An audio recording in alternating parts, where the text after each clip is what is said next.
There is a moment, maybe an hour ago, maybe a few hours ago, when you found out. A text that didn't come back the way you needed it to. A conversation that closed a door. Someone making it clear, in whatever way they made it clear, that they weren't choosing you. And now you're here. Not looking for philosophy.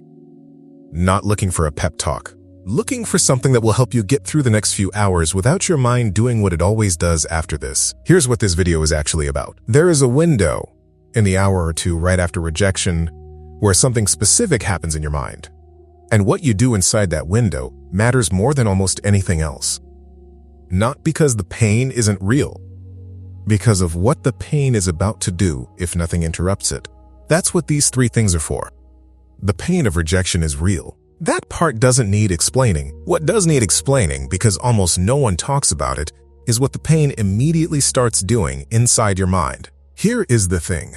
The pain itself is not the problem. The problem is the story the pain builds. Your brain, when it receives a rejection, does something automatic and very fast. It goes looking for an explanation.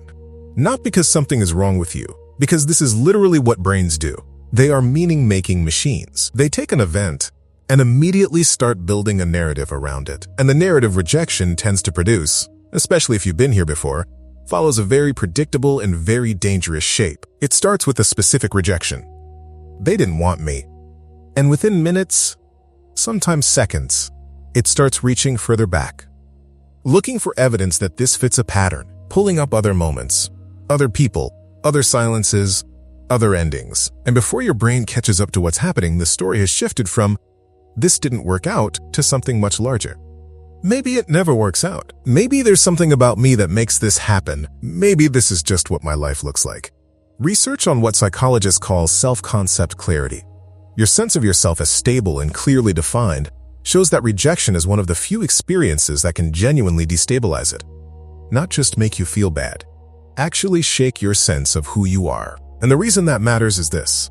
The 90 minutes right after a rejection is the window where "they didn't want me" most easily becomes "I am not wanted." Those are not the same sentence. One is data, one is a verdict, and your brain, in acute pain, will confuse them unless something intervenes. These three things are that intervention. The first thing is not a reframe. It's not a pep talk. It's not "don't take it personally," because you've heard that, and your nervous system doesn't accept that currency when it's in this state. It is something more specific than that. The moment you notice the story starting to reach, starting to pull up the old evidence, starting to build the case, you say one thing to yourself, out loud if you can, just in your mind if you can't. This is data, not a verdict. That's it. Not "everything is fine." Not "they weren't right for me anyway," because your nervous system will reject both of those as false. This is data, not a verdict, is something your nervous system can actually receive because it's true. What happened tonight is information. It is information about compatibility, about timing, about this specific person in this specific moment. It is not information about your fundamental worth. And the reason that distinction matters, the reason those words are worth saying, is that your brain, in this state, cannot hold both interpretations at once. It will default to whichever one gets named first, so you name the one you want it to hold. Not because saying it makes it feel true yet, because saying it keeps the other story from closing around you before you've had a chance to think clearly. This is not positive thinking. This is interrupting a cognitive process. At the exact moment it is most likely to go somewhere you don't want it to go. The story is wet cement right now. Saying, "this is data, not a verdict," keeps it wet a little longer. That's enough. That's all the first thing has to do. The second thing addresses something that the first thing can't reach. Because here is what's happening in your body right now. And this is the part that doesn't get said in most conversations about rejection. Your nervous system is in a threat response, not metaphorically, literally. Research has shown that the same regions of the brain that process physical pain activate during social rejection.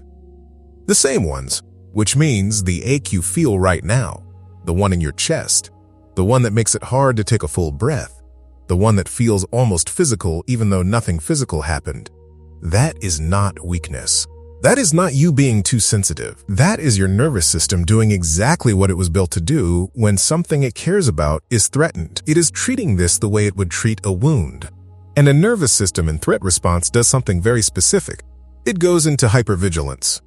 It starts scanning. It replays the rejection, the exact words, the exact moment, looking for what it missed, looking for the clue it should have caught. And that scanning, that replaying, it is not helping you process. It is feeding the story. Every replay adds evidence to the case the brain is already building. So the second thing is not a thought. It is a body action. Put both hands flat on something solid. A table, the floor, your own thighs. Feel the pressure of that surface. Take 3 breaths. Not deep, not performed. Just slow enough that the exhale is longer than the inhale. That's it. This is not a cure. This is a signal to your nervous system that the acute threat has passed, that you are physically safe, even if you are emotionally in pain. And that signal, that small physical real signal, creates a few seconds of space. A few seconds where the replay slows down, where the story stops accumulating evidence quite so fast. Where you are, briefly, back in your body instead of inside the loop. You probably know the intellectual version of what to do when you're triggered. What this is doing is something different. It is reaching the part of you that the intellectual version can't reach. The part that learned very early that certain kinds of silence mean danger, and that has been on high alert ever since this happened. That part doesn't respond to logic. It responds to this. The pain in your body right now is not evidence of how broken you are. It is evidence of how human you are. Your nervous system is working perfectly. It just needs to know the threat is over. These 3 breaths are how you tell it. If you've been sitting with this for a while, if rejection tends to hit you harder than it seems to hit other people, and you've wondered whether your nervous system is doing something specific that you can't think your way out of, there's a guide in the description built for exactly this. It includes a post-rejection audio track designed to do what the second tool here points toward: body level regulation, in real time, for the moments when reading and thinking aren't what you need.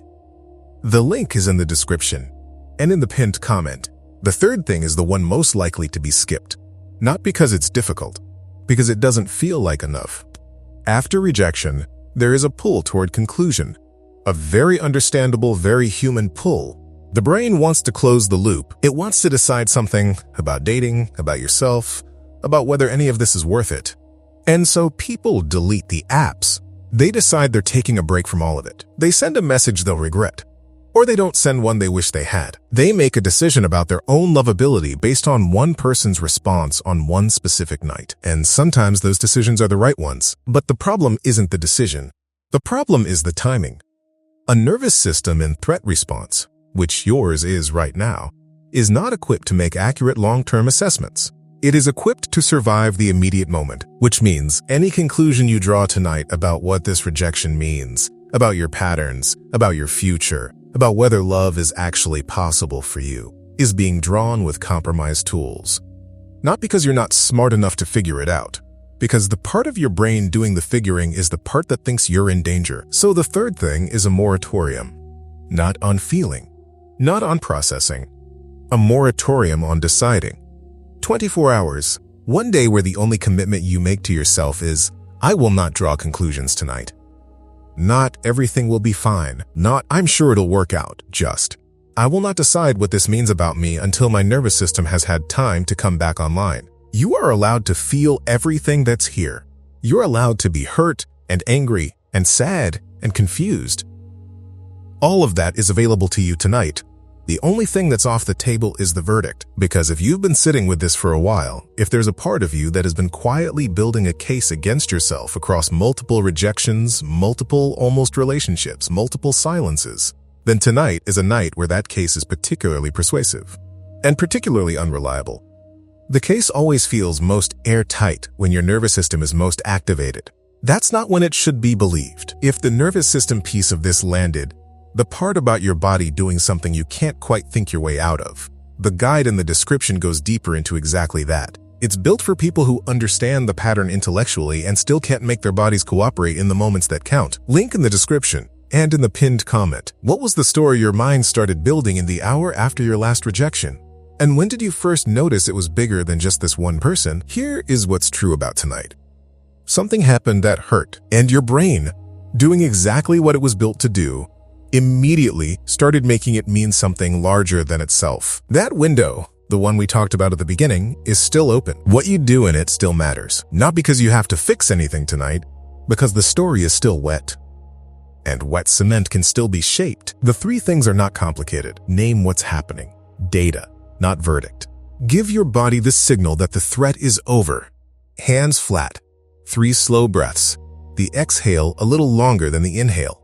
And keep the verdict off the table for 24 hours. That's it. Not because those 3 things will make the rejection hurt less, because they keep it from becoming something it isn't. You were not rejected because you are too much. You were not rejected because you are not enough. You were rejected because that specific person in that specific moment was not the right fit. And your nervous system, working hard tonight, doing everything it was designed to do, will learn the difference. Not from being told, from accumulating enough moments where the feared thing didn't happen, where someone stayed, where the silence meant nothing, where intimacy turned out to be survivable. Tonight is not that moment. Tonight is just the night you protected your mind from drawing a conclusion it wasn't ready to draw. And that, quietly, without fanfare, is where the longer story begins to turn.